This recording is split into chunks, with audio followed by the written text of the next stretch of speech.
Nouvelle saison et donc nouveau sponsor avec Gcollect. Je suis hyper content de te présenter mon nouveau partenaire qui s'occupe du recouvrement de mes factures et c'est donc Gcollect. Je suis moi-même client et comme ça s'est hyper bien passé, du coup je te fais mon retour d'expérience. Et du coup, comme d'habitude, je t'ai négocié une très belle offre que tu trouveras en description de ce podcast. Tu connais le problème. Tu fournis un service ou un produit à un client, tu lui envoies ta facture, mais ce client ne te paye pas. Pire, il ne te paye jamais. Tu le relances une fois, deux fois, trois fois et puis tu commences sérieusement à t'énerver. Mais rien n'y fait, le client refuse de dégainer le virement. Tu te dis alors qu'il est temps de faire appel à tel ou tel organisme de recouvrement, mais le problème c'est que la plupart, c'est un peu des charognards qui vont te prendre 30%, 40%, voire même plus de la somme récupérée. Donc autant te dire que la plupart du temps, tu préfères t'asseoir sur ton argent et abandonner. Et c'est là du coup que Gcollect a totalement changé la donne pour moi. Leur approche, déjà, elle est hyper innovante. Ils ont une plateforme qui te permet de lancer une procédure en seulement 2-3 clics. En à peine 5 minutes, c'est réglé. C'est vraiment hyper simple, hyper rapide. Même moi, j'ai réussi, donc c'est vraiment pour te dire. Ensuite, ils utilisent l'IA et le data mining pour évaluer au plus juste les procédures à lancer et les honoraires à réclamer. Ils vont également, évidemment, privilégier la négociation et la médiation plutôt que le rapport de force. Et on va dire que c'est quand même toujours plus sympa. Parce que le but, c'est pas de se fâcher avec la terre entière et de garder quand même une relation à peu près stable avec ce même client. Et cerise sur le gâteau, tu ne les payes qu'au succès. Tu ne les rémunères que si le recouvrement a abouti. Du coup, résultat, avec Gcollect, entre 40 et 50% des factures sont recouvrées en moins de 3 semaines. Dans mon cas, ils ont récupéré le paiement de ma première facture en moins d'une semaine alors que ça faisait des mois que je relançais ce même client. Alors certes, à première vue, cette approche, elle semble trop belle pour être vraie. Mais comme ils gèrent 50 000 factures tous les jours, ils sont notés 4,5 sur Google, ça veut quand même dire qu'ils tiennent à peu près leurs promesses, non? Et comme convenu, je t'ai négocié un petit cadeau. Leurs honoraires sont gratuits pour toi sur ta première facture recouvrée. Ça veut dire que tu peux tester 100% gratuitement. Tu n'as absolument rien à perdre. Du coup, rendez-vous sur le lien en description pour essayer Gcollect. Merci encore à eux et bonne écoute. Écoute, en tout cas, merci Thomas d'être là, d'être avec nous à Bordeaux.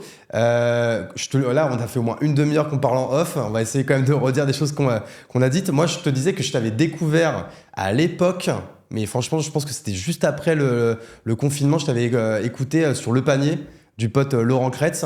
Et je crois même que tu étais passé une deuxième fois. Et je crois même que là, tu vas passer une troisième fois, c'est ça, non? C'est ça. Déjà, merci pour l'invitation. Avec plaisir. Premier podcast vidéo, donc je suis Bon, un peu surpris, mais on va se détendre. Hein. Au passage, on est chez les potos de l'agence Cosmos à Bordeaux. Pareil, ouais, super setup si vous voulez venir faire vos podcasts. C'est de la balle. Trop bien. Et je te disais justement que j'enregistre avec Laurent demain. Ok. Mon 3e épisode du panier et il a beaucoup contribué au lancement d'Email Club. Je suis passé peut-être 5-6 mois, tu vois, après le début d'Email Club. Ouais. Grâce à Tim Dumas de Big Blue, qu'on remercie fortement. Big Blue, ça marche encore fort, ça? J'ai pas les chiffres, mais c'est une grosse. Ouais. Moi, je dois avoir un client sur 2 ou sur 3, tu vois, qui est chez Big Blue, je pense. Ok, trop bien. Et donc là, tu étais passé une première fois. Comment tu avais fait pour passer dans le panier après seulement 4 mois d'existence? Alors, je m'étais cru très intelligent. J'avais envoyé un message à Laurent un peu sympa. Et un jour, je vois qu'il a booké sur mon calendrier. Je me dis, putain, je suis trop chaud, tu vois. J'avais envoyé un message de panier abandonné et tout. Et en fait, je regarde mon WhatsApp et Tim m'avait parlé de moi. Et du coup, il avait dû se rappeler qu'il avait reçu un message et il avait booké. Donc, je m'entendais très bien avec Tim parce qu'il aime bien les emails, tu vois. Je l'ai connu parce que j'avais bossé chez un logisticien avant. Et donc, au début d'Email Club, je l'ai contacté parce que je savais qu'il était sympa. Et donc, Tim, qui est l'un des cofondateurs de Big Blue? Qui est cofondateur de Big Blue, qui est logisticien dans le e-com. Ouais, l'un des number one aujourd'hui, hein, franchement. Je pense très, très lourd. Numéro 1 ouais. dans le e-com et qui adore les emails. Donc, on s'est très bien entendu dès le début. Et il m'a fait une faveur d'or puisqu'il m'a présenté à Laurent et qui m'a invité sur le panier. Puis après... Et puis tu me disais, hein, je sais pas si c'est un secret ou quoi, mais tu me disais que pour toi le panier, du coup le podcast, le panier c'était une source d'acquise de ouf quoi. C'est le canal numéro 1, tu vois, je le cache pas. Après on est une mini boîte, tu vois, on a 60 clients. Moi je signe, tu vois, 1 à 5 clients par mois. Donc c'est pas énorme. C'est pas mal quand même. Hein. Le mec il est un peu modeste hein, quand même parce que tu vas faire un peu plus de 3 millions cette année. Enfin on en parlera mais c'est pas mal quand même. Oui mais tu vois c'est pas un truc genre je fais pas une grosse acquise tu vois. Ouais. Et par contre le panier je suis passé 2 fois grâce à Laurent et après je suis partenaire du panier donc là si t'écoutes en mars ou si t'écoutes 4 mois par an tu as le deuxième pré-roll, il te parle d'Email Club. Ah mais complètement, en fait c'est là que du coup que je t'avais reconnu en fait et que je m'étais dit tiens il faut absolument que je l'invite et je suis venu te voir sur LinkedIn, puis après on s'est parlé sur d'autres sujets, mais comme quoi tu vois il y a 2 leçons là-dedans. Déjà faites des podcasts, franchement c'est soit lancez votre podcast, soit répondez aux invitations de podcast, franchement c'est que du positif, et de 2 la force du referral. C'est-à-dire que toi, voilà, t'étais pote avec un mec qui t'a fait rencontrer un autre mec et t'avais beau être, comme tu dis, un peu personne à ce moment-là parce que ça faisait que 4 mois que t'avais ta boîte. Du coup, t'as été invité dans un podcast, on va le dire, le podcast Le Panier, c'est le podcast numéro 1 en France sur le e-commerce. Donc, quand on monte une boîte comme la tienne qu'on va représenter après, dont les clients, c'est des e-commerçants, être dans le panier, c'est de la balle, quoi. C'est un impact de ouf. Et après, je l'avais fait... Laurent, il s'était foutu de ma gueule parce que moi, j'étais au tout début, j'avais préparé le truc à mort. J'avais tout un truc bien déroulé, max de valeur, tu vois. Et ça me l'avait bien rendu. Et là, on a bossé ensemble avec Cosa Vostra sur des sujets aussi email. Donc, tu vois, comme quoi, tout est... Ouais, voilà, tout est toujours lié. Bon, on est parti un peu tambour battant, un peu dans tous les sens. L'idée, c'est quand même pour... on va redémarrer un peu du début. Je te propose, Thomas, si tu veux bien, de te présenter avec tes mots. Et on en reviendra, je pense, très vite à la création d'Email Club. Et ça fait quoi déjà? Et du coup, les 3 années que vous avez déjà faites, quoi. Ouais, bientôt 3 ans. Je suis Thomas, je suis le fondateur d'Email Club. On est une agence de CRM, donc on aide nos clients à mieux retenir leurs clients, à mieux les fidéliser. À la base, principalement avec des mails, d'où Email Club. Ouais. Après des SMS, depuis plus récemment WhatsApp. Et voilà. Ça, c'est passionnant parce qu'en plus, je parlais justement ce matin avec peut-être un futur partenaire, en fait, de tous les business de ouf qu'on peut faire maintenant avec WhatsApp et avec l'ouverture de leur API qu'ils font. Il y a énormément de choses à faire, tellement tout le monde aujourd'hui est sur WhatsApp. C'est un truc de ouf. Enfin, moi, quelqu'un qui m'envoie un SMS, j'ai envie de dire, mais putain, mais t'as l'âge de ma mère ou quoi? Enfin, c'est ouf, quoi. Tu l'as pas. Je reçois des SMS de temps en temps, je le vois jamais. Et Ouais. en fait, déjà, c'est incroyable parce que l'application, elle est plus dans ton dock d'iPhone, souvent, le SMS. Ouais, moi, il Et- est en haut à gauche. Il est encore sur la première page quand même, tu vois. Mais tu vois, c'est Même ma cool. mère m'envoie des WhatsApp, hein, pour te dire, tu vois. Bah, mes parents, pareil, tu vois. Et au début, les mails, le mail, c'est un canal qui fonctionne toujours, mais qui est quand même, tu reçois beaucoup d'emails. Le SMS, ça fonctionnait bien, mais on voit qu'il y a un drop des click-through, tu vois. De Black Friday 2021, 2022, 2023, le clic à réception, il est en train de baisser, tu vois.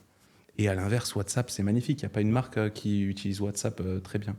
Et alors, c'est-à-dire qu'aujourd'hui, vous, en fait, donc, dans votre agence, alors pareil, on reviendra un peu au début, là on a un peu vrillé parce que ça a fait tilt avec quand tu as donné le mot WhatsApp. Mais c'est-à-dire qu'aujourd'hui, donc vos clients, ce sont des e-commerçants. Votre but, en fait, c'est de gérer leur CRM. Donc, de base, avec le mail, c'est pour ça que vous appelez Email Club. Je suppose, vous êtes très branché Klaviyo là-dessus? Ouais, principalement Klaviyo. Tout à la base, parce que moi, je suis passionné par cet outil, je bossais sur Klaviyo, etc. Après, parce que quand tu construis une agence, tu fais de la doc. Tout ton métier, c'est d'apprendre à faire une bonne doc, à former. Donc, c'était plus facile sur un outil. Ouais. Là, depuis peu, on a signé des super belles marques qui sont pas sur Klaviyo.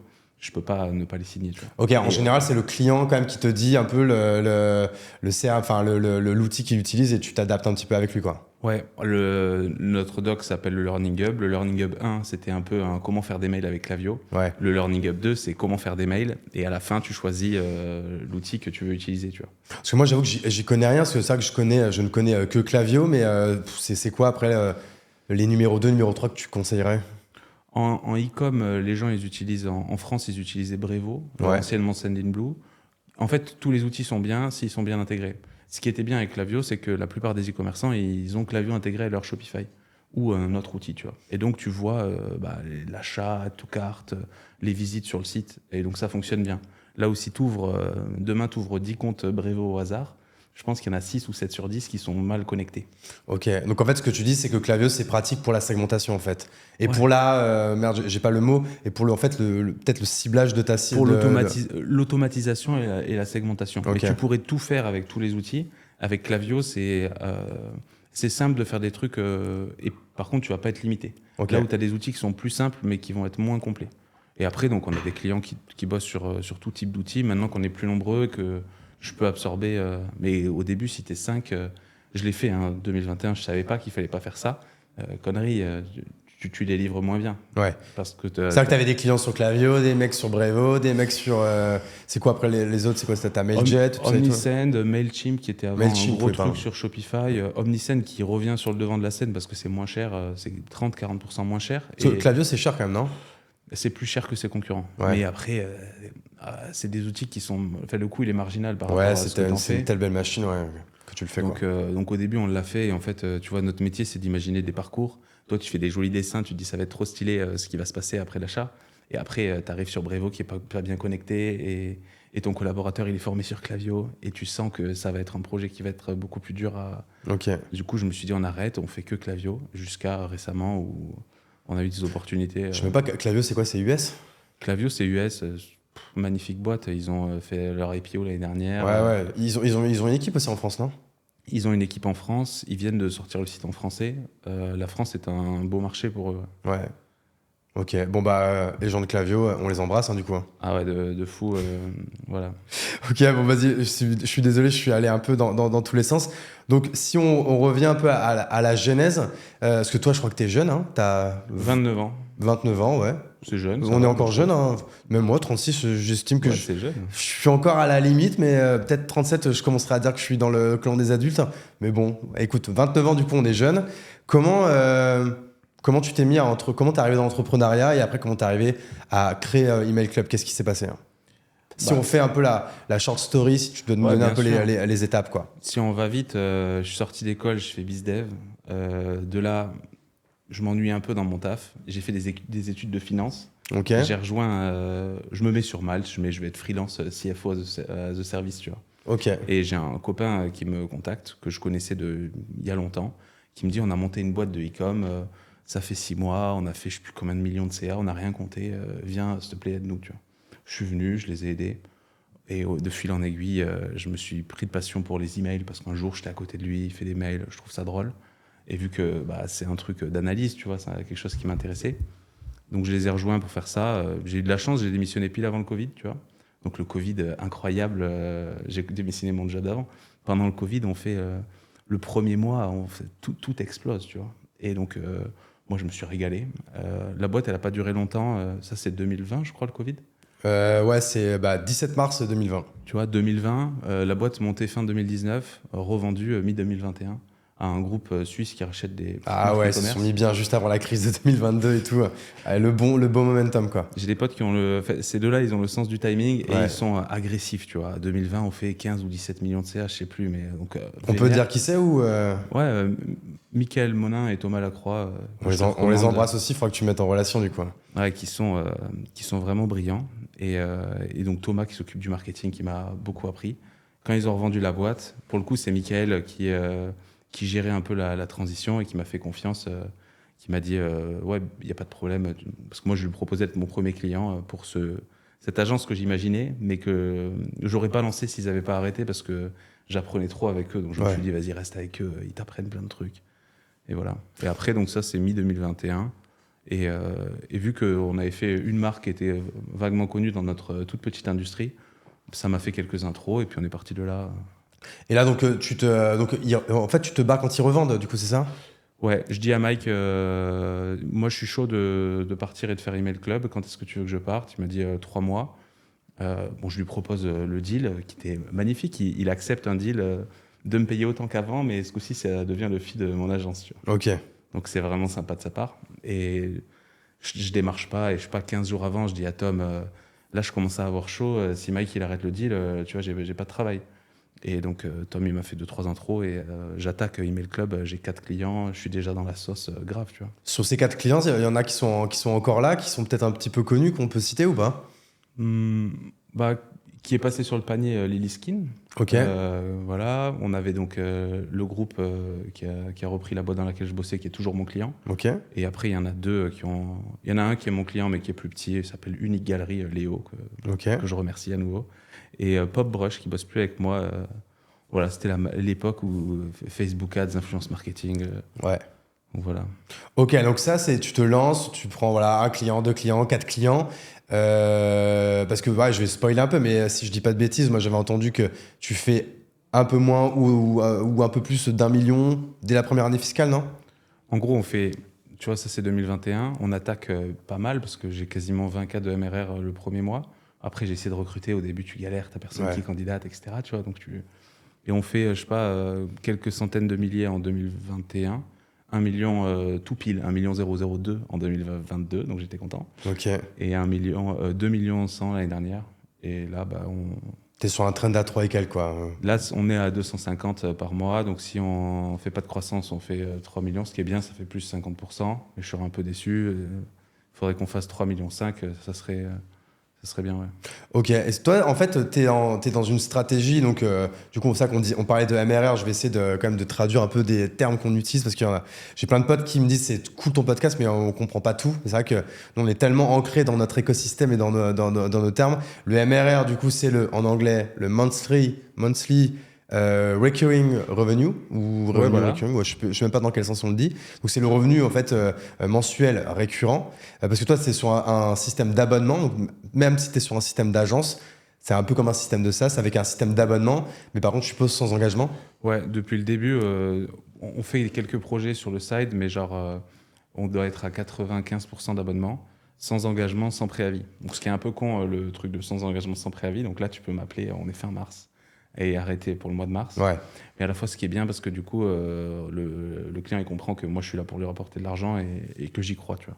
Et c'est là que, en fait, ce que tu dis, c'est que en fait, n'importe quel client peut se barrer du jour au lendemain et dire bah, j'arrête de bosser avec toi. Donc, vous, et toi principalement, ça te met toujours dans une urgence en fait, de surdélivrer pour que les mecs y restent, quoi. Voilà. Ce qui fait que tu es en croissance depuis 3 ans, quoi. Ce qui fait que c'est. Alors, on n'est pas parfait, tu vois, c'est une boîte de service, mais ce qui fait que tu as moins de chances de ne pas délivrer ce que tu lui as vendu. Ok. Et que je comprenne bien, parce que alors, moi, du coup, tu vois, qui suis pas de ce monde de l'e-commerce, donc je comprends que vous êtes une boîte d'email, mais est-ce qu'on peut rentrer un petit peu dans le détail, en fait, dire aujourd'hui, tu me parlais tout à l'heure de Unbottled, qu'on embrasse aussi, hein, décidément, on embrasse beaucoup de monde ce soir. Je dis ce soir alors qu'on est l'après-midi, je sais pas pourquoi je dis ça. J'avais envie de faire genre le mec, tu sais. Bref. Et en fait, ils font appel à toi et qu'est-ce que tu fais concrètement pour eux? À quel moment, c'est quoi ton scope vraiment opérationnellement parlant? Le pitch, et c'était ce que je faisais avant, où la boîte dans laquelle je bossais, ils avaient été. Je pense il y avait moins de gens qui faisaient ça à l'époque.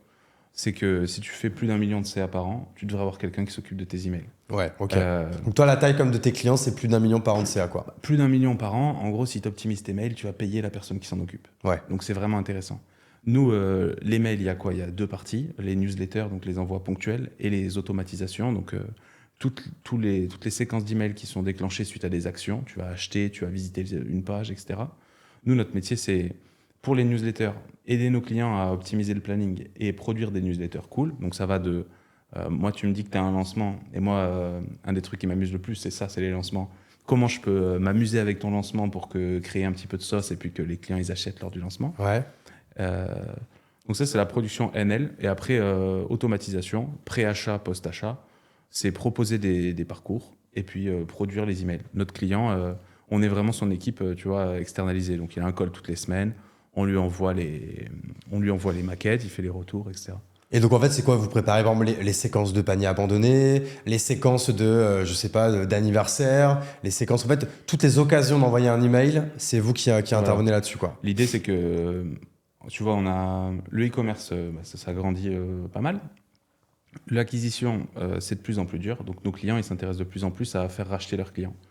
Donc tu as toute la partie pré-achat, donc pour aider les gens à convertir, panier abandonné, séquence de bienvenue, etc. Et après, il y a toute la strate post-achat qu'il faut mettre en place.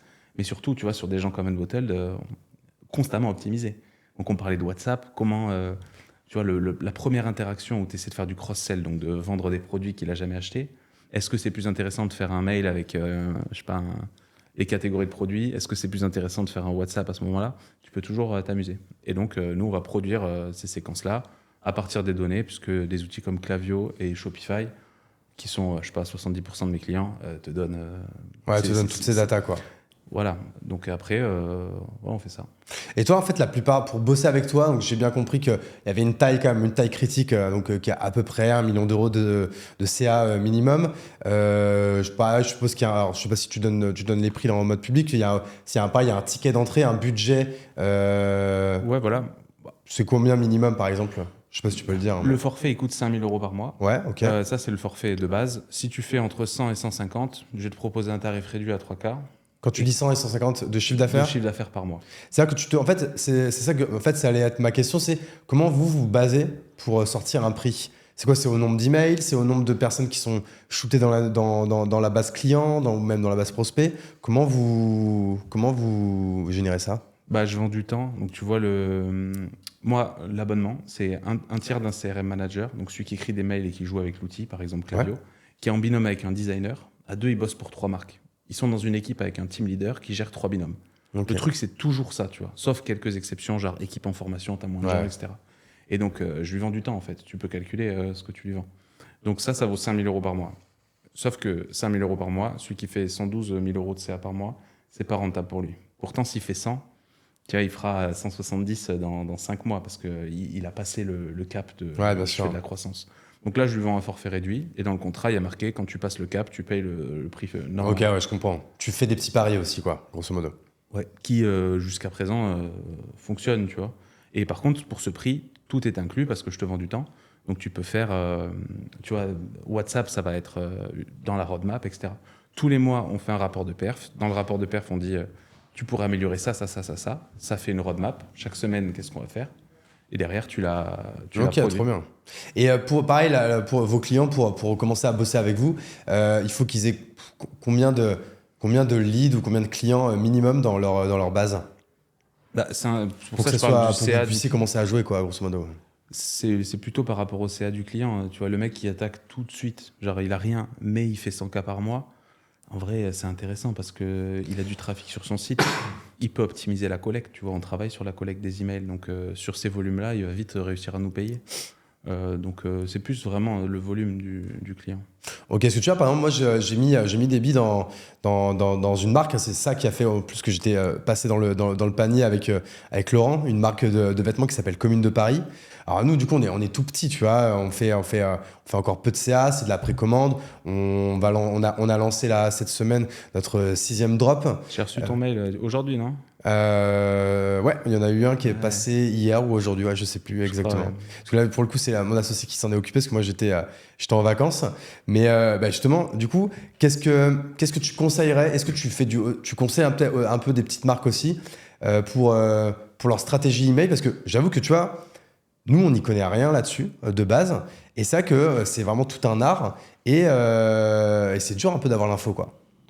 Bah, tu vois, si tu fais, moi, mon conseil, ce que je dis tout le temps aux prospects ou aux gens qui me contactent, entre 0 et 54 CA par mois. Enfin, en fait, l'email, c'est là pour t'apporter de la marge pendant les périodes où ça marche ou pendant les périodes où ça marche pas. Ce que tu veux, c'est t'en servir pour générer de la marge que tu vas investir en acquise, parce que c'est le nerf de la guerre, c'est ça, tu vois. Si tu veux faire de la croissance, il faut que tu craques ton modèle d'acquisition. Donc, entre 0 et 50K, je te conseillerais de le faire toi, parce que comme ça, tes mails, la newsletter qui est partie, je crois, aujourd'hui, c'est 100% marge. Vous n'avez pas donné d'argent à un annonceur et puis vous avez généré la newsletter. Voilà. Une fois que tu atteins donc, le 0 à 50, on se focus grave sur l'acquise. Une fois qu'on atteint 50, entre 50 et 100, tu vois bien que si tu l'optimises, il commence à être peut-être quelques milliers d'euros par mois de marge à optimiser. Mais je n'achèterai pas un produit pour moi. Tu vois. Peut-être que là, je vais faire intervenir quelqu'un sur une mission ponctuelle de conseil qui va me dire là t'es bon, là t'es nul, là t'es bon, là t'es nul. Mais tu produis toujours toi, comme ça tu prends ses préco et puis ses recommandations et tu le fais toi-même, quoi, encore. Tu feras 80% du truc, t'optimises pas à mort, mais t'as payé beaucoup moins cher. Donc finalement, je pense que le ROI, il est bon. Tu t'atteins à 80K par mois, 100K par mois. Là, tu vois, nous, à 100K par mois, on va te coûter 3 000 €. Bah, pour que j'aille te générer 3 000 € de marge, ça va pas être très compliqué. Et je vais te faire gagner du temps. Et voilà. Et il y a des acteurs dans l'écosystème qui font le 50 à 100. Et moi, je recommande toujours aux gens de prendre, si possible, quelqu'un qui... Parce que ce que je fais pas, je vends pas de conseils, mais de prendre la prestat de conseil. Et par contre, je vends de temps en temps le setup. Donc, tu vois, tu viens de commencer. Toi, t'as pas envie de t'embêter à créer tous les flows. Je te fais tout le truc, je te passe la main et je te forme, tu vois. Et comme ça, tu me payes pas tous les mois. Du coup, pendant que tu es là, comme tu es là, je vais essayer de profiter du coup de tous tes conseils en mode vraiment gratuitement. Par exemple, une marque, alors encore une fois, qu'elle soit de 0 à 50 ou de 50 à 100, ça va être quoi alors je vais pas demander des hacks, mais les 2-3 techniques vraiment indispensables pour aller collecter de l'email qu'il faut mettre absolument en place quand on a son e-commerce? Ouais, bah si tu regardes la collecte d'email, méga important, tu vas avoir les deux sources principales, ça va être lors du checkout et s'il s'inscrit sur une pop-up. Ok. Tu vas me dire que tu veux pas de pop-up parce que c'est pas beau, etc. Que ça Bon, casse ça me la- dérange pas, moi je trouve. Hein. Mais il y en a plein qui Ouais. vont te dire ça. Aujourd'hui, je pense que tu peux pas en faire abstraction. Tu vois, ça coûte trop cher de ramener des gens sur ton site. Donc là, tu fais des pop-ups soit avec un pourcentage de réduction, les gens s'inscrivent pour avoir leur code promo. Ouais, le 10% ou le 5 euros. Voilà, il y aura toujours le débat que potentiellement, là, tu vas pas générer des ventes incrémentales. Moi, je vais m'inscrire alors que j'allais acheter quand même. Et puis après, tu vas avoir des pop-up. Donc ça, avec une pop-up avec un pourcentage, tu vas avoir entre 5 et 7% des gens qui la voient qui s'inscrivent. Ok, c'est pas mal quand même. C'est pas mal. Ouais, T'as 5 plein et de mails. 7%, c'est pas mal quand même. Si tu fais un truc plus créatif, genre sur Unbottle, une grande partie du temps, tu avais une roue de la fortune. Pareil, il y a des gens qui chambrent la roue Et de ben la ça, fortune. pareil, ouais, je vois plein d'e-commerce qui le font. Tu vois, par exemple, moi, je trouve ça un peu cheapos quand je le vois sur des sites, mais quand je te dis ça, mais plein de très belles marques. Moi, je l'avais vu genre chez le Slip français, chez des marques comme ça et tout. Et moi, tu vois, j'étais pas fan de ce truc, mais comme je vois que ça continue, c'est que ça doit marcher en fait, quoi. Ouais, je suis d'accord, c'est pas le truc le plus fou de la Terre en termes de Ouais, en branding. termes d'image, quoi. Mais toi, tu arrives sur un site, je te dis, tu peux gagner un truc. Je suis gambler, moi, je joue, tu vois, direct. Ah voilà, tu vois, du coup, on a son mail. Donc Ouais. ouais, ça fonctionne. Le seul défaut de ça, c'est que ça fonctionne tellement que souvent, tu as des mauvais taux d'ouverture sur les premiers mails de ces séries-là. Et donc, il faut quand même vérifier, tu vois. Genre une roue de la fortune sur un site avec énormément de trafic en plein Q4, c'est un coup à endommager ta réputation parce que tu vas envoyer un max d'emails à des gens qui les ouvrent pas. Et tu vas avoir un taux d'ouverture qui va baisser, et donc du Et coup, donc ça nique Gmail, ton il va pas domaine, c'est ça, kiffer. non? Ouais, voilà. Ok. C'est le seul downside, on va dire. Et puis, c'est pas très beau, mais moi, je suis pas. Tu vois, ça m'embête pas. Donc voilà, une mécanique créative type route la fortune ou même une pop-up qui te dit tenter de remporter quelque chose, tenter de remporter mon nouveau Audi, t'as 10% plus qui vont s'inscrire. Tu vois. Et donc, Ok. c'est monstrueux sur les volumes. Donc, ça, t'optimises ta collecte. Avec ça, déjà, on aura beaucoup plus de mails. Et puis, les outils comme Klaviyo, ils reconnaissent les visiteurs à travers les cookies. Donc, si tu t'inscris dans la pop-up, la prochaine fois que tu viens sur le site, potentiellement, je vais regarder ce que tu fais. Et tout ça, on est d'accord, avec Shopify, tu peux le faire de manière native, hein, c'est ça? Idéalement, tu le fais sur Klaviyo ou sur l'outil que tu as choisi. Tu peux utiliser des applications. Une très bonne application française, c'est Wisepop. Et en fait, donc ça, c'est quoi? C'est des modules que tu vas plugger à ton Spotify? Ouais, une app Shopify. Ok. Après, l'avantage, si tu le fais sur Klaviyo ou sur ton outil, c'est que c'est sous les yeux de la personne qui s'en occupe. Donc demain, si tu délègues à une agence ou à un collaborateur, vu qu'il l'a sous les yeux tous les jours, il va regarder tous les jours. Donc, il va l'optimiser plus souvent. Parce que nous, on a un monde de l'A/B test. Ouais. Et l'A/B test, il est jamais assez fréquent pour un site qui a du volume, tu vois. Ouais, ok. Et donc, ouais, tu le fais sur Klaviyo, c'est bien. Donc le pop-up classique qui te demande de t'inscrire, ça peut être le pop-up classique qui te propose une petite réduction, moins 5 euros ou 10%. Ça, souvent, en fait, c'est quand il voit que la souris va aller vers la croix ou le machin, pour en fait, quand il voit que tu vas te barrer. Il peut y avoir du coup le truc un peu créatif avec un truc type jeu, type roue de la fortune. Et tu m'avais parlé d'un troisième, et je sais pas si du coup il était compris dedans ou pas. Ouais, le mieux aujourd'hui, voilà, c'est un discount ou un concours. Si Ouais. tu mets juste inscrivez-vous à la newsletter, là, tu es entre 0 et 2% de gens qui s'inscrivent. Les gens Le truc qui est classique en bas, par exemple, dans le footer, quoi. s'inscrit, ouais, c'est des petits volumes. Ouais. Faut quand même les connecter, il faut les mettre en place, etc. Mais donc voilà, les gens s'inscrivent à ta pop-up. Tu vas leur envoyer une welcome series, donc une série de 3 à 4 emails où tu vas essayer de les convertir. C'est ça. Donc là, en fait, c'est ce qu'on appelle un peu la séquence de welcome email. Et là, pareil, si on essaie de rentrer un tout petit peu dans le détail, alors sans donner tout le copywriting ou quoi, mais ce serait quoi tes recos? Parce qu'en fait, des fois, on entend 3 mails, c'est bien. J'en entends même, tu vois, je parlais avec les mecs de Asphalt, qui sont pareils, qui sont quand même assez forts sur Ouais, tout ça. carrément. Et je crois qu'eux, ils ont testé plein de trucs. Des fois, ils ont même testé des séquences de 5 mails. Toi, avec ton expérience, ton expertise, ce serait quoi ta reco là-dessus? Moi, j'ai toujours été fan des séquences plus courtes parce que je me dis, quelqu'un qui fait une action sur mon site, il n'a pas envie qu'une action, elle découle une séquence méga longue d'emails. En plus, tu as toujours le sujet où ça va se recouper, etc., avec d'autres séquences. Donc, Ouais. après, bon, tu as des filtres en place, etc. Mais par exemple, pour toi, dans ton cas, admettons qu'il y ait une pop-up qui me donne un pourcentage de réduction. Le mail 1, tu fais un mail court où tu donnes ton pourcentage de réduction et tu renvoies sur le site. Ouais. C'est en mode, vas-y, là, il faut battre le fer pendant qu'il est chaud. Voilà. Vas-y, t'es venu. t'as regardé, tu t'es inscrit parce que t'étais appâté par le moins 5 balles, reviens tout de suite le dépenser, quoi. Donc, truc simple, là, tu veux optimiser la délivrabilité, c'est le principal sujet parce que les gens, ils sont intéressés. Donc, un mail court, il pèsera moins lourd, il délivre souvent mieux. Ou un mail texte, salut, etc. Voici mon code. Ça Donc fonctionne là, pas bien. d'image, rien, juste du texte. Là. Au choix, tu vois. Soit Ouais. un mail court avec une image et tu dis bonjour et va en profiter, voilà. Après, moi, le lendemain matin, je vais revenir vers toi et là, je vais te raconter l'histoire. On a repris cette marque, c'est cool, etc. Ouais. Et puis peut-être que le surlendemain, je vais venir et je vais te présenter mes produits, tu vois. Donc quand même assez rapproché. Donc par exemple, c'est un exemple de type de séquence. Donc jour 0, je t'envoie du coup comme promis le bon ou la remise. Instant. Lendemain, plutôt storytelling, on repose le contexte, on est plutôt dans l'émotion. Et rappel du code tout le temps. Toujours quand même rappel du code. À mort tout le temps. Et 2 jours après, Bah là, c'est un peu un barreau d'honneur là. C'est Ouais, je vais venir te montrer les produits, voilà. Et puis après, ça dépend de la date d'expiration. Mais si ton code t'avait dit qu'il durait X jours, bah, le jour X, ah, tu mets un petit FOMO. je te mets un mail texte. Salut, je m'aperçois que ton code il va bientôt s'expirer, voilà. Juste les séquences longues. Pour ça, il faut avoir des bons taux d'ouverture. Si tu as des mauvais taux d'ouverture, donc c'est à surveiller. Donc si tu fais moins de 40%, admettons sur le mail 2 ou mail 3, mets des filtres pour que les gens ils les reçoivent pas. Moins de 40%, pour toi, c'est un mauvais taux d'ouverture? Depuis fin 2021. J'entendais que 35-36, c'était OK encore. C'est OK. 30, ça devient naze. Ouais, depuis fin 2021, parce que tu as un iPhone, la plupart des ouvertures elles sont simulées, donc c'est des fausses ouvertures. Et donc le 40%, c'est le 30% d'avant, quoi. Ouais, OK. Et une Welcome Series, ça touche quand même des gens qui sont particulièrement chauds. Donc en flow, tu vises des ouvertures qui sont plus élevées. Ouais, donc tu vises plutôt du 50, quoi.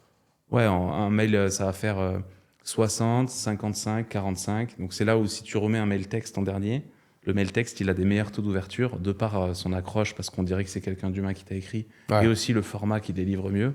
Là, tu vas remonter à 55, 60 d'ouverture, et donc et là, je te dis, ton code va expirer, et puis voilà, tu t'en vas. Ok, donc bah, ça, hyper clair. Tu vois, je vais le mettre en... Parce qu'en plus, c'est parfait, parce que j'ai un slot commune de Paris dans 2 jours, où justement, je dois me pencher sur cette partie mail. J'avais pas prévu, tu vois. J'avais pas fait la mention de me dire, putain, j'ai Thomas d'Email Club qui est là, je vais essayer de le cuisiner.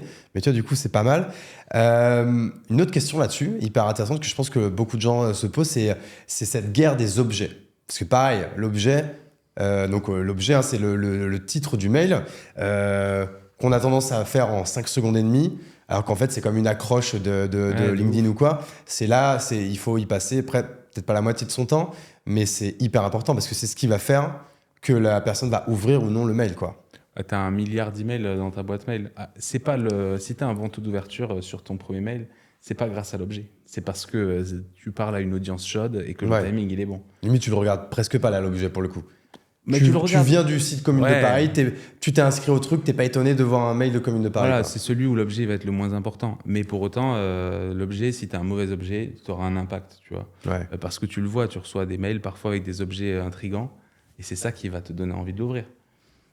Que sans donner peut-être les secrets sauce Email Club, est-ce que, je sais pas, tu aurais peut-être des idées de bons objets qui ont bien marché sur des campagnes que vous avez notées?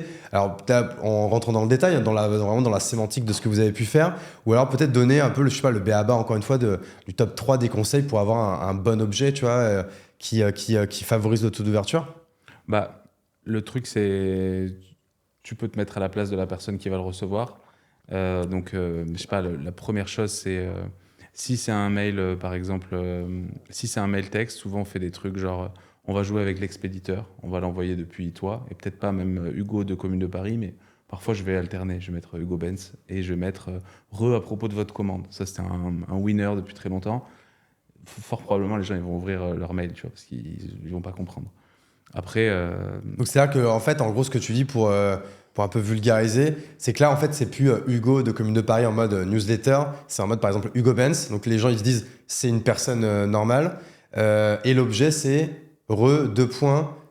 nanana, en fait, qui montre qu'en fait, j'ai répondu à quelque chose qui m'a envoyé, quoi. Chelou, tu vois, Ouais. tu l'ouvres. Donc ça marchait très très bien il y a 2 ans, ça va être moins le cas. Parce qu'il y a peut-être un peu déceptif, non? Alors, tu vois, moi, ma règle pour ça, c'est ton objet qui drive le clic, il doit être adressé dès le début du mail. Donc, salut Thomas, je te contacte parce que je vois que tu n'as pas finalisé ta commande. N'hésite pas à passer sur le guide détail si tu hésites. Whatever, c'est pas très intéressant, mais Si tu l'ouvres dès le début, c'est intéressant. Après, si tu as un prix genre qui est vachement intéressant et que les gens ils sont au courant du prix, donc pas une audience de prospects, mais typiquement tu vends du savon, les gens ils savent que ça vaut 12 euros et là tu le vends 8, bah, mets-le dans ton objet, tu vois, et mets le prix relatif parce que le mec il est au courant de ça. Comme nos amis de 900 Care, qui sont devenus 600 Care. Mais là, tu vois, c'est sûr que le client, ça lui parle. Après, si je connais pas le prix et que tu me dis seulement, bah moi, ça m'excite pas. Voilà, les questions, souvent, ça marche bien. Et après, franchement, Des exemples de questions, par exemple? j'ai pas d'exemple qui est T'as pas d'exemple comme ça qui tout. te viennent? Tu vois, franchement, ça, c'est la partie pas jolie de l'email marketing, mais des taux d'ouverture qui marchent. Voilà, propos de votre commande, tu vois, j'ai chambré mon équipe récemment parce qu'il y avait un mail texte, la personne n'était pas là, je m'en suis occupé. Je sais pas, ta commande doublée ou des trucs de merde qui faisaient référence à l'offre. Ouais. Ça, voilà. En gros, tu te dis juste comment je peux surprendre. Kabaya était très bon sur les objets, on aurait toujours dit qu'il criait dans ta boîte mail, tu vois. Ah mais j'ai reçu Bastien, du coup, le CEO de Kabaya. Franchement, je crois que c'est le dernier épisode que j'ai sorti là. Je sais pas si tu l'as maté J'ai ou pas pas eu encore. le temps de l'écouter. Ouais, tu vas kiffer, hein, c'est impressionnant quand même. Tu sais que maintenant, depuis que je l'ai reçu, hier j'étais à Paris justement pour, je te disais, pour donner une conf chez nos amis de Conto. Et franchement, dans le métro, et en fait, tu te rends compte que franchement, mais une personne sur trois a un sac Kabaya. C'est un monstre, j'en vois tout le temps aussi. Alors, je sais pas si c'est un 100 biais, millions tu vois, d'euros et de que je chiffre les vois. d'affaires. Numéro 1 de la vente de sacs à dos, enfin de bagagerie. Ouais, sac à dos, je crois. Sac à dos en France, t'imagines, devant Ispac. Moi, je crois qu'ils sont pas premiers sur les jeunes. Ils n'arrivent pas encore à virer Ispac des cours de récré collège-lycée. Mais les gens qui ont notre âge, c'est-à-dire alors je vais peut-être dire des bêtises, mais les entre 20 et 40 ans, tu vois, pour être large, c'est Kabaya number one. Et pareil, j'étais à Disneyland Paris avec ma femme et ma fille, je raconte trop ma life là, 2 jours, vendredi et samedi dernier. Et pareil, alors beaucoup les Français, mais pareil, un mec sur 3 quoi, a un Kabaya quoi. C'est assez impressionnant quoi. Ils sont trop chauds, tu vois. Ouais, ils sont trop chauds. Ils sont trop chauds en mail également, tu vois. Et leurs objets, tu verras, ils sont toujours créatifs. Il y a toujours Faudrait une- que je m'abonne à tous ces trucs là ouais, pour Il y a toujours une leur connerie, piquer tu leurs vois. idées. Ouais, voilà, tu peux utiliser un outil, toi qui aimes bien les outils, Panoramata. Comment tu dis? Panoramata. Panoramata. Il y a plein de concurrents américains, mais c'est l'équivalent d'un Really Good Emails ou des trucs comme ça. Et en gros, lui, il scrape les mails. Donc, si tu mets Kabaya et tu mets le mois d'avril, tu vas voir les mails du mois d'avril, quand est-ce qu'ils ont été envoyés l'année dernière, quel objet, quel mail. Donc j'ai pas besoin en fait de les recevoir moi Ouais. et de les garder quelque part. Je vais dans Panoramata. Putain, ils avaient pas plus dur comme nom de marque. Donc je vais dans Panoramata et en fait je mets les noms des marques que je veux bencher en fait où je veux faire ma veille.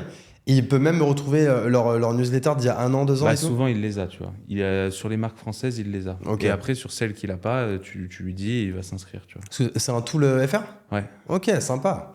Bah écoute, je me le note. Je vais essayer d'y repenser. Donc, tu vois, avec ça, tu t'amuses. Après, l'inconvénient, c'est que tu n'as pas les perfs. Mais bon, souvent, c'est du bon sens. Tu vois, tu reçois des emails, tu vois quand. Voilà, si ta connerie, tu la trouves bien, potentiellement, c'est une bonne idée, tu vois. Ok.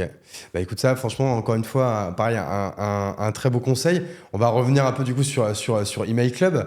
Donc si on remet un peu dans le contexte, on se rappelle donc la première année qui était donc 2021.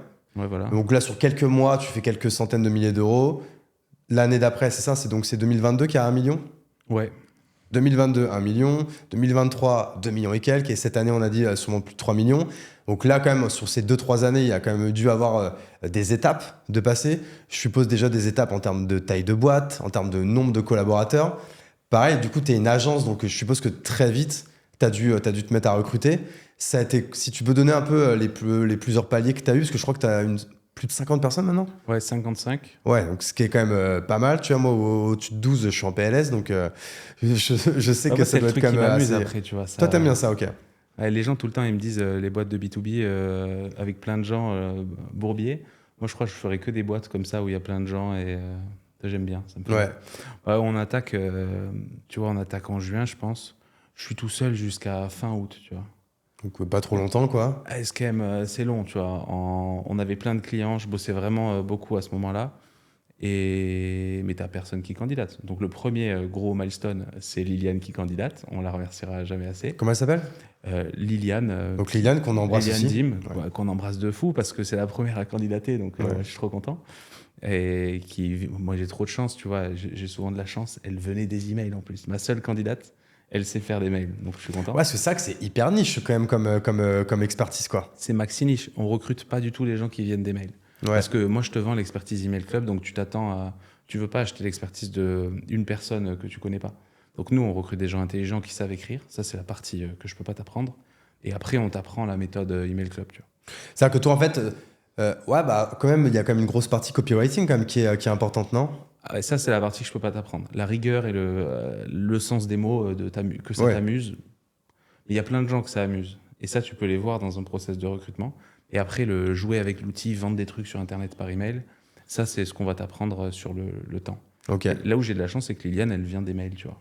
Et donc, voilà. Et après, le deuxième gros milestone, c'est Julie qui nous rejoint. Julie, elle bossait dans la boîte où je bossais avant. Mais vu que j'avais des super... c'était la designer. Ok. Vu que j'ai des super relations, jamais je vais débaucher Julie, tu vois. Ouais. Et j'apprends un matin que, bah, du coup, ils vont plus bosser avec Julie. Et du coup, je trouve parce que bon, il n'y en avait plus besoin dans la nouvelle organisation. Et du coup, j'appelle Julie, j'étais trop content. Et donc, elle m'a rejoint. Et donc, elle est toujours là. Elle a monté tout le pôle de designers. Tu vois, on a peut-être 25 designers, tu vois. Puis, on est passé de mails où c'était moi, où je suis quand même pas designer, et à des mails qui sont bien, bien mieux designés. Juste pour faire une petite précision là-dessus, c'est-à-dire qu'en fait, c'est quoi? Ils designent les mails directement dans Klaviyo.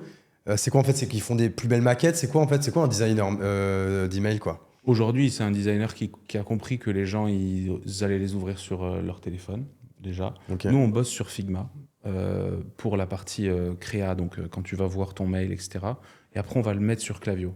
Donc, si c'est moi tout seul, je vais faire des photos qui sont pas ouf, je vais les mettre, je vais écrire, je vais mettre des blocs Klaviyo. Ça va avoir ses limites. Si c'est un designer, il va nous faire des dégradés, il va nous faire des trucs sympas, ou genre le bloc Klaviyo, tu vois, il s'intègre bien avec les créas, etc. Mais aujourd'hui, ouais, un beau mail, c'est un mail où quand tu le reçois, tu vois que tu es sur le site. Et mon client, c'est ce qu'il vient acheter parce que il externalise sa communication par mail, tu vois.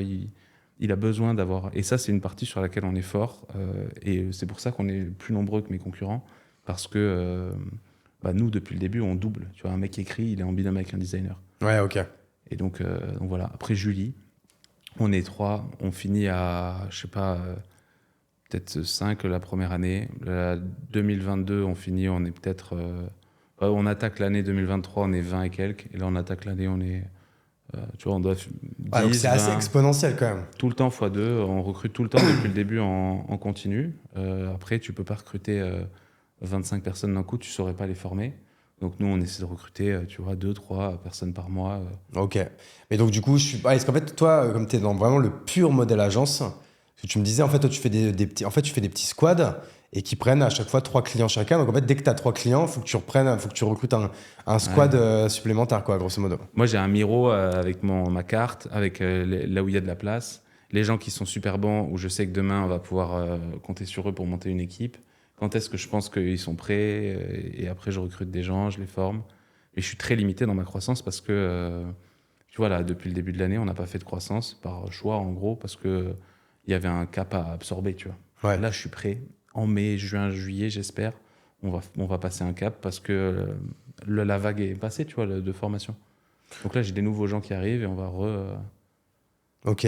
Et toi, encore une fois, tu es sur un format agence. Et c'est ça qu'aujourd'hui, on voit de plus en plus, tu vois, un truc qu'on voit de plus en plus en fait, aujourd'hui, c'est les groupements d'agences. Et d'ailleurs, en fait, il y a beaucoup d'agences d'ads qui, en fait, à terme, commencent en fait, à essayer de venir, pas te piquer ton métier, mais en fait, naturellement, eux, ils ont des e-commerçants qui font des ads, que ce soit Meta, j'allais dire Meta Facebook, c'est pareil, Meta, Google et TikTok et autres. Et donc, en fait, c'est normal, ils vont vouloir faire de la croissance. Soit ils vont chercher plus de clients, soit ils augmentent le prix de leurs clients, soit ils leur proposent d'autres services. Et un des services qu'ils proposent en général en premier, c'est la partie CRM, c'est la partie mail. Toi, d'extérieur, comment tu vois ça? Parce que c'est rare, enfin, ou c'est moi qui suis pas du tout dans le game, mais j'ai l'impression que c'est rare les boîtes qui font que de l'email, comme toi. C'était moins développé en France. Ça existait déjà, tu vois. J'ai un concurrent en Angleterre, ils sont 120. Ouais, ok. Donc lui, moi, tous les matins, je me réveille, je me dis, tu vois, t'es mauvais, go être meilleur, tu vois. Ok.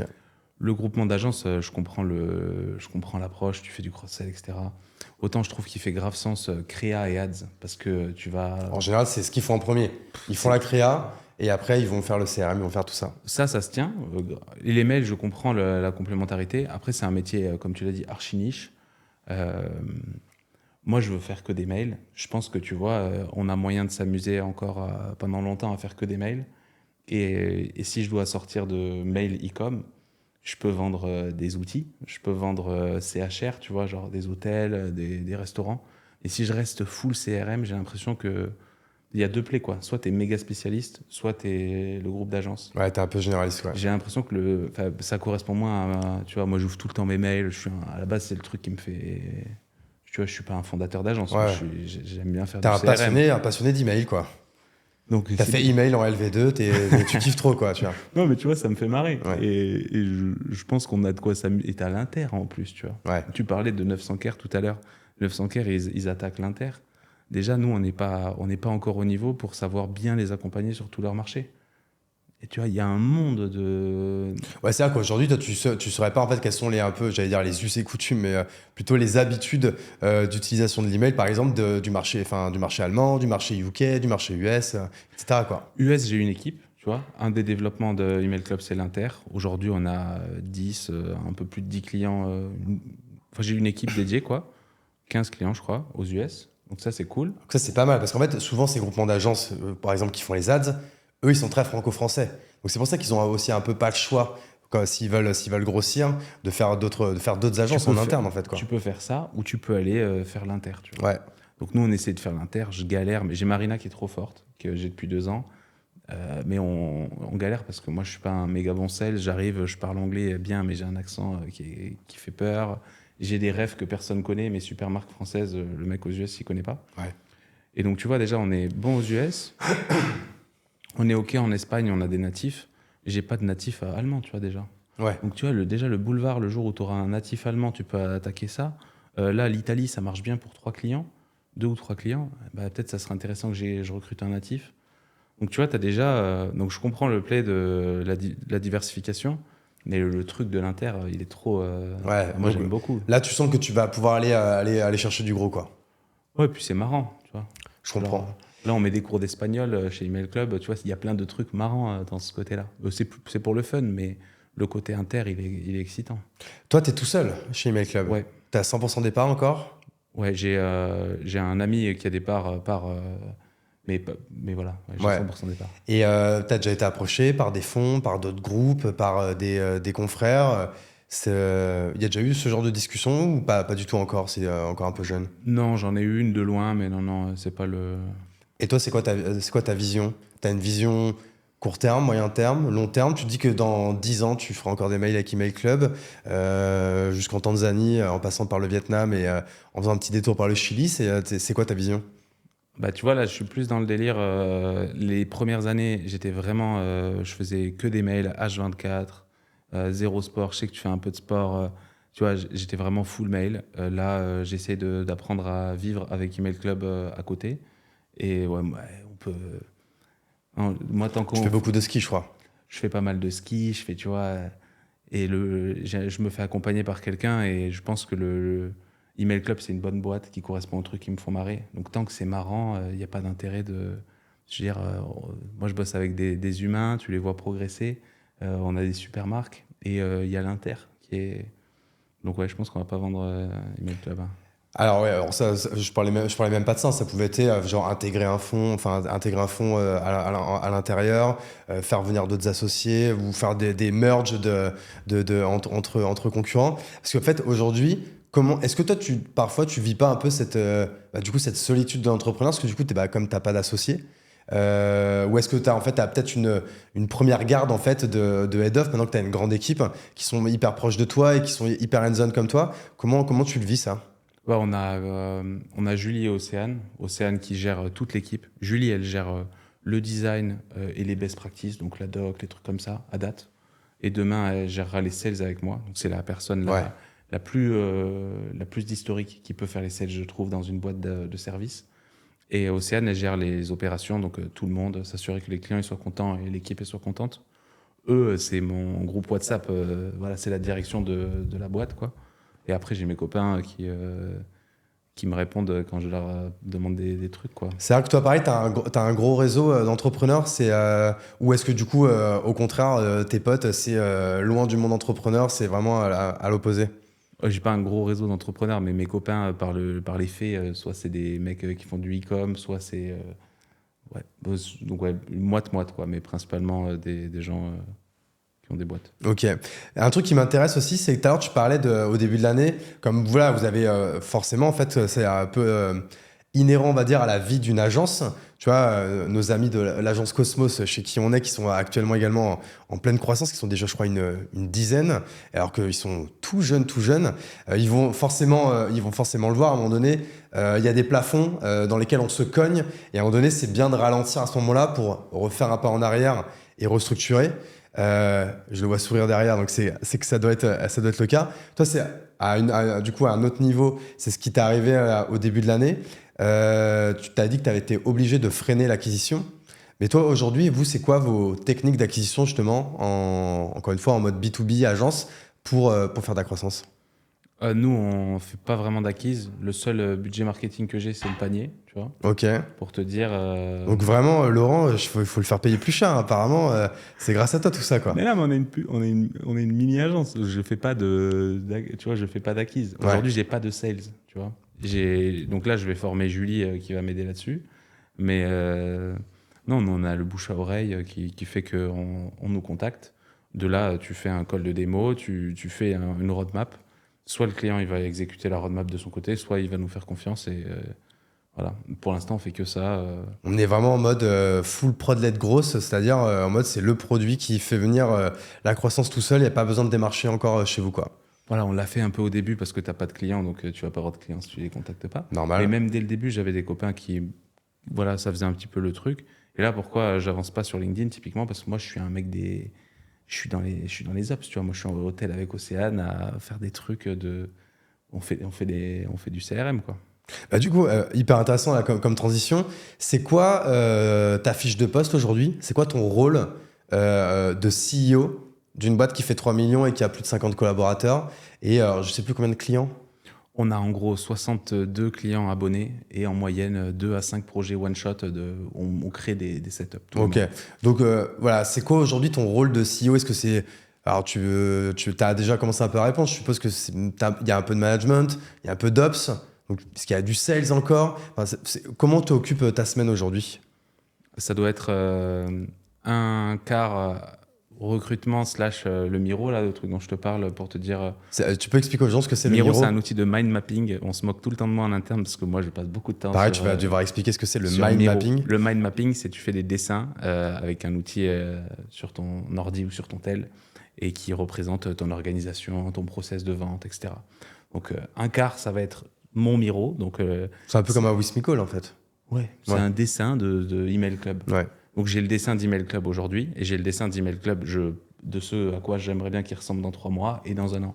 Donc je joue avec mon dessin et puis on essaie de recruter des gens. Donc ça c'est... Aujourd'hui on a de la chance, on a Welcome to the Jungle qui nous fait beaucoup de candidatures. On a des candidats qui sont de mieux en mieux. On est obligé d'être dessus maintenant sur Welcome to the Jungle. Hein. Tout le monde est dessus. Hein. C'est trop bien. Ouais. C'est trop bien, ils sont bons. les candidats ils sont trop bien. Donc j'ai quelqu'un qui filtre. Donc on va dire un quart recrutement, un quart sales, un quart, même pas, recrutement c'est moins. Après c'est sales, team et client. Sales, c'est quoi en fait? C'est les calls de découverte? C'est répondre aux calls de découverte. C'est encore toi qui les fais? Ouais. C'est beau ça, au bout de 3 ans.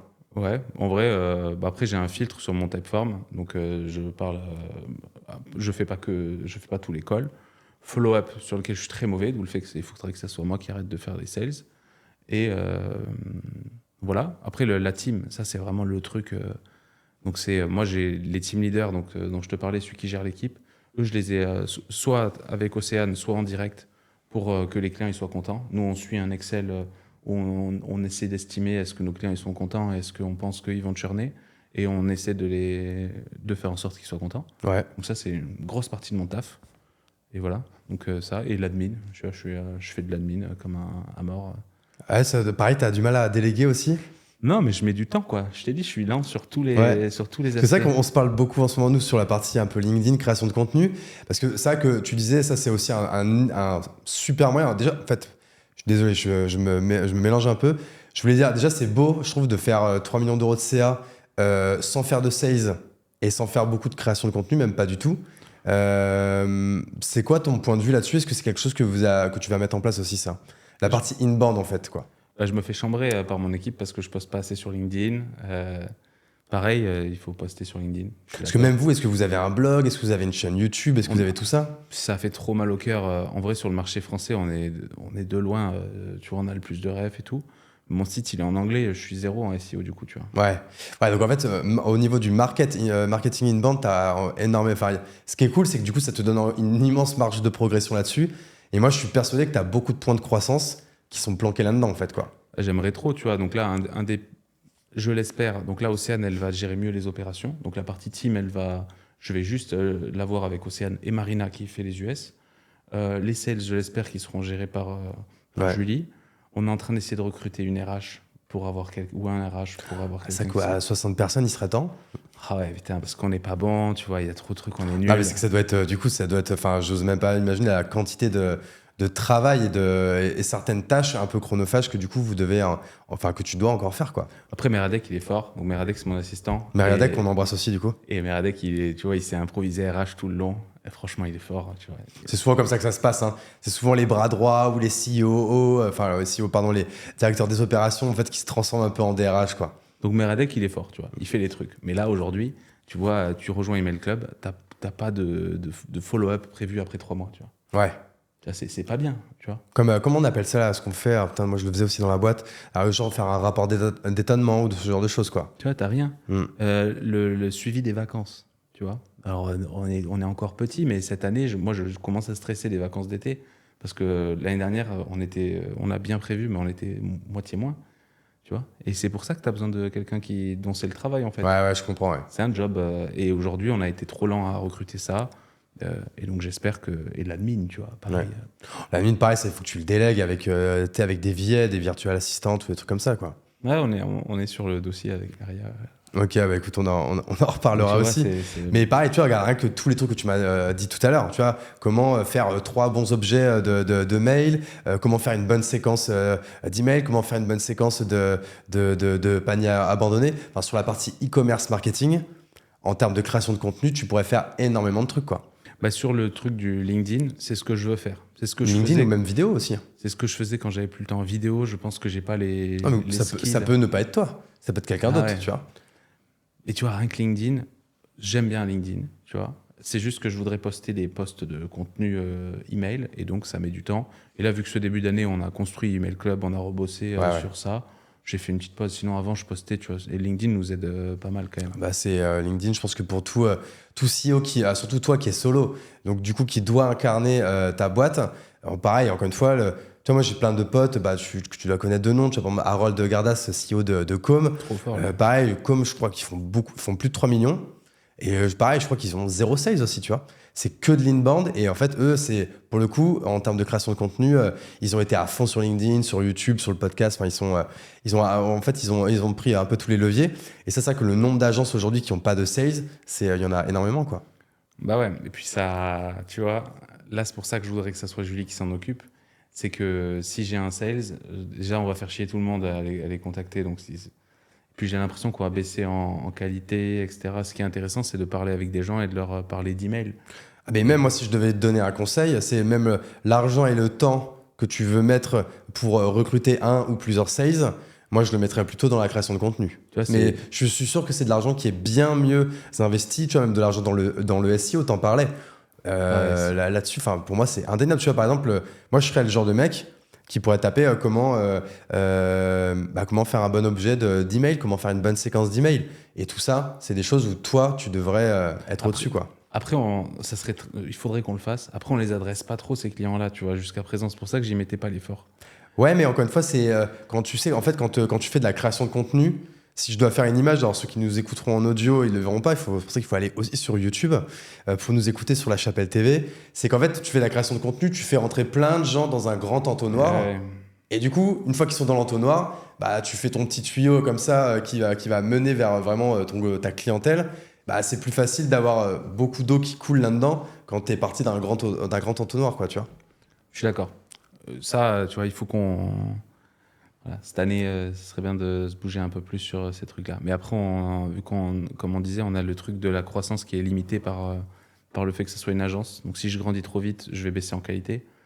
C'est pour ça que je me bougeais pas trop aussi, tu vois. Je me disais, moi, il faut que je signe 3 à 5 clients par mois. Ouais. Et donc, tu t'es moins... Et là, aujourd'hui, j'ai plus chaud qu'avant sur le fait que tu as une grosse équipe où, du coup, si tu veux la payer, bah, tu as intérêt de signer des clients. Tu peux plus te permettre d'avoir du churn et zéro croissance, quoi. Tu vois, c'est vraiment... donc, ce serait vraiment intéressant de travailler ça. Tu vois, le SEO, ça me brise le cœur, mon site en français. Mais on va le faire, tu vois. Mais il faudrait le faire bien. Donc, tu vois, c'est un métier. Prends un outil comme Weglot. Tu sais, Weglot, si tu as ton site qui est en anglais ou en français, et ben en fait, avec Weglot, tu l'installes et il te le met directement dans les langues que tu veux. Et c'est très SEO friendly. Faut que je me faisais chambrer la semaine dernière par mon équipe parce que j'ai es.emailclub.io.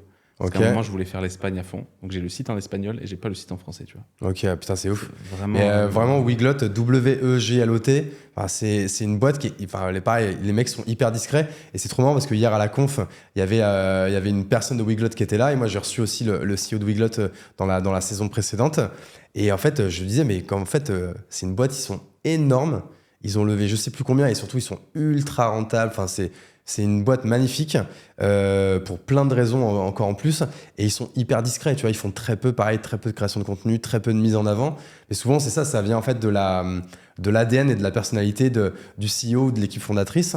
Et c'est vrai que souvent, il faut se mettre un peu un coup de pied. Enfin, c'est pas naturel. Tu vois, même la preuve, avant qu'on commence le podcast, tu vas dire, ah, c'est filmé, putain, je sais pas si je suis à l'aise ou quoi. Et t'as vu, en 2 secondes, on prend vite ses aises quand même, tu vois. Ouais, non. Je suis d'accord avec toi, tu vois. Il y a un truc de...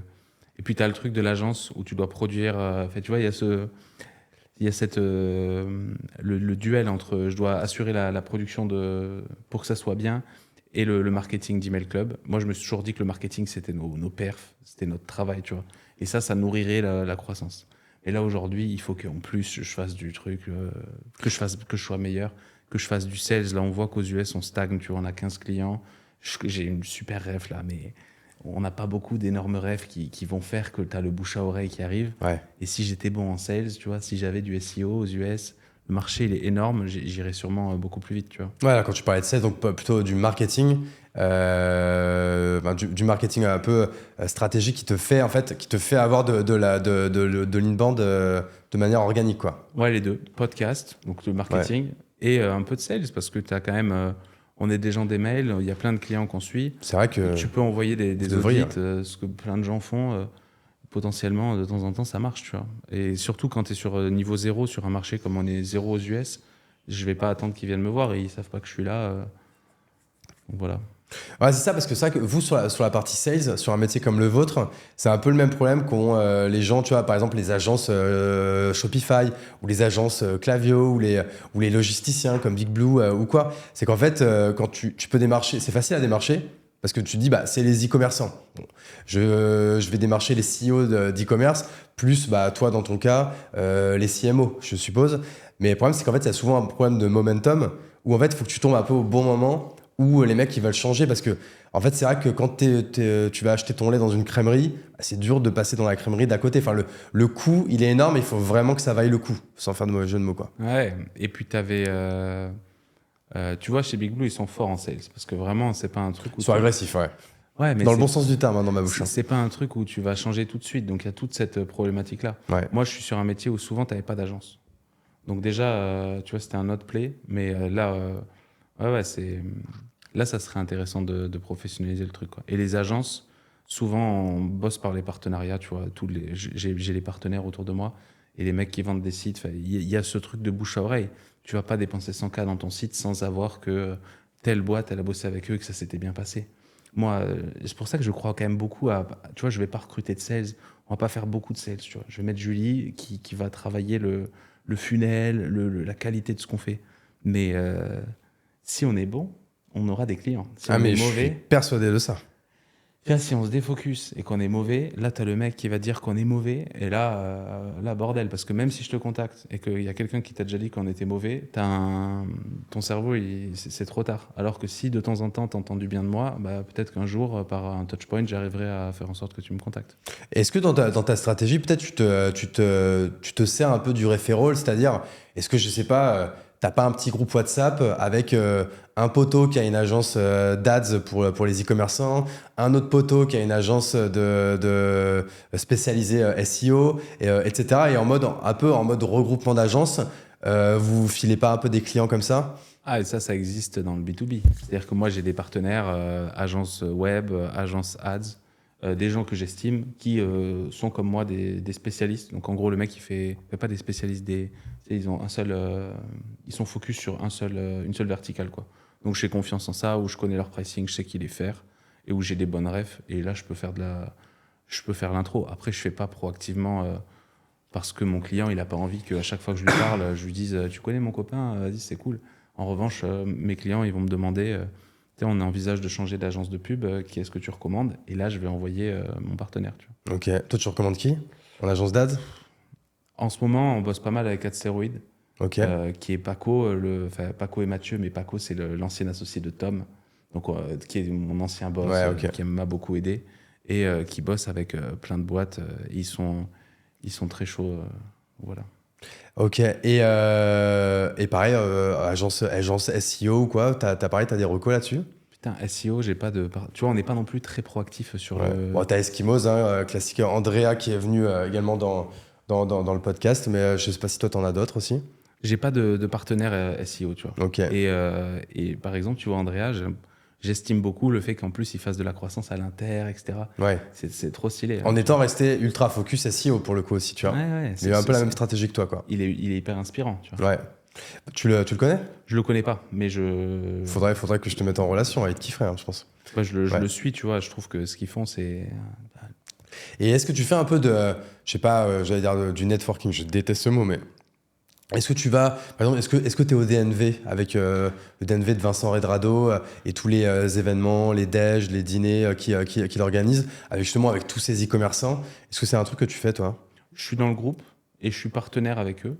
Donc, on va plutôt échanger avec Ben. Je sais pas si tu connais Benjamin Hutto, qui. Non, moi j'avoue que je connais que Vincent, qui est venu dans le podcast aussi. Bah, Benjamin, c'est la partie e-com. Donc, en gros, moi, il y a une demande très fréquente chez mes clients, c'est t'as pas une reco d'un mec directeur e-com, tu vois. Parce que je recrute, et il y en a pas, tu vois. En vrai, il n'y a pas un énorme marché. Et eux, ils vendent un directeur e-com externalisé. Donc, je comprends l'approche. J'ai déjà vu ça marcher. Donc, moi, je vais bosser avec eux. Et après, je suis dans le groupe. Après, c'est à Paris. J'habite pas à Paris, donc je suis pas souvent. Ouais. J'ai dû y aller 2 fois, tu vois. Je suis sur le groupe Slack. Et pareil, il y a Mais des. ça, en termes d'acquis client, pareil, ça t'en apporte quand même? Ou vite fait? Ou c'est parce que peut-être que t'es pas assez hands-on dans le truc? Je le sous-utilise. C'est Ouais. un super truc, franchement. Après, moi, ce que j'explique, je le sous-utilise. Ce qu'il faut, c'est que quand il y a des dîners, on ait une bonne réputation. Donc, c'est plutôt ça qui me fait peur, tu vois. C'est comment on fait que mes clients qui y sont, parce que je sais mes clients qui y vont, ils soient contents. Mm. Et voilà. Et après, c'est super ce truc, on pourrait mieux l'utiliser. Ok, on va arriver bientôt à la fin du coup du podcast. En général, je finis toujours avec 2 questions. J'aurais peut-être dû te les envoyer avant parce que souvent, parfois il y a des petits blancs là-dessus. La première question, c'est est-ce qu'il y a une question que je t'ai pas posée, que tu aurais aimé que je te pose? Est-ce qu'il y a un sujet, je sais pas, une actu ou autre, dont tu aurais voulu parler ici avec moi? Écoute, tu vois, tu as le droit à ton blanc, du coup. Je vais peut-être en avoir un deuxième parce que j'ai encore une deuxième question comme ça après. Putain. Bah, je sais pas, écoute. Non. On a fait un bon tour quand même. Ouais, voilà, on a fait un bon tour. On a parlé de service. On est.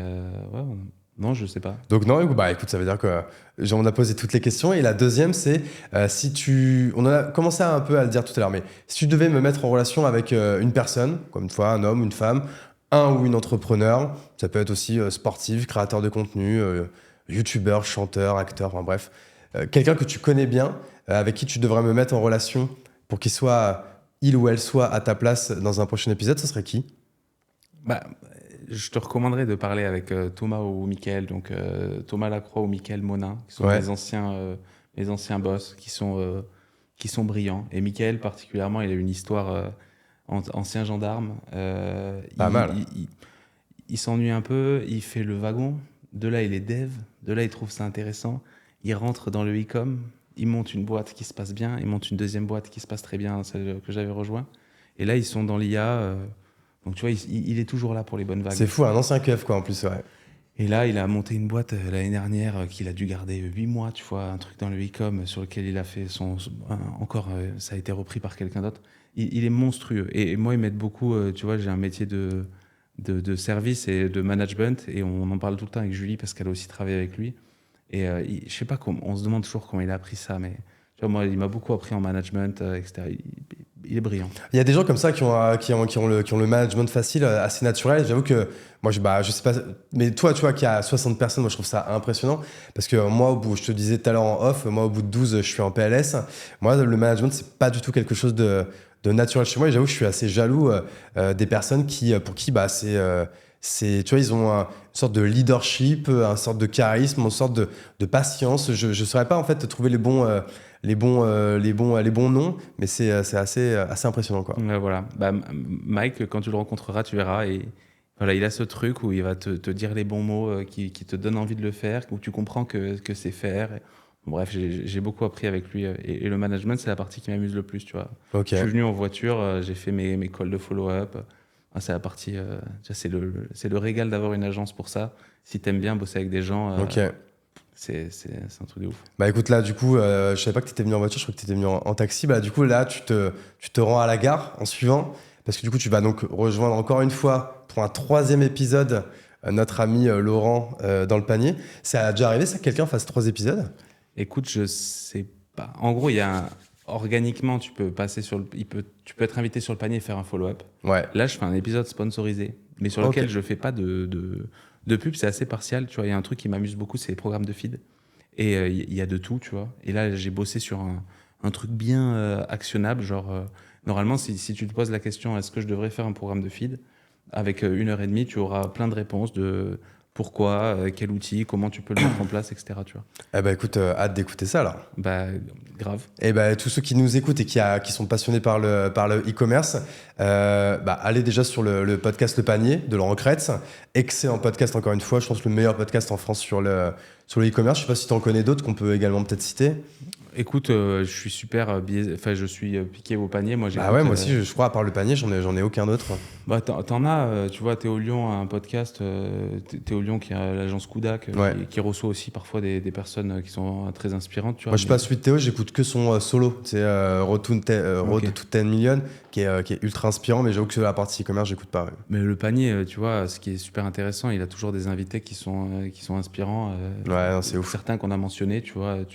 Donc ouais, j'aime beaucoup. Ok, donc gros big up à notre ami commun Laurent et Le Panier.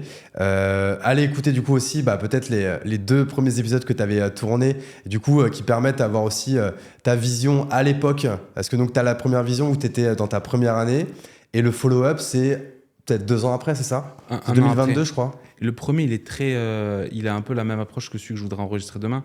C'est un how-to pendant 1h30, tu vois. Okay. Genre par exemple pour ta marque, on couvre tous les aspects en mode qu'est-ce que je ferais si j'étais toi. Ah mais je vais aller l'écouter alors.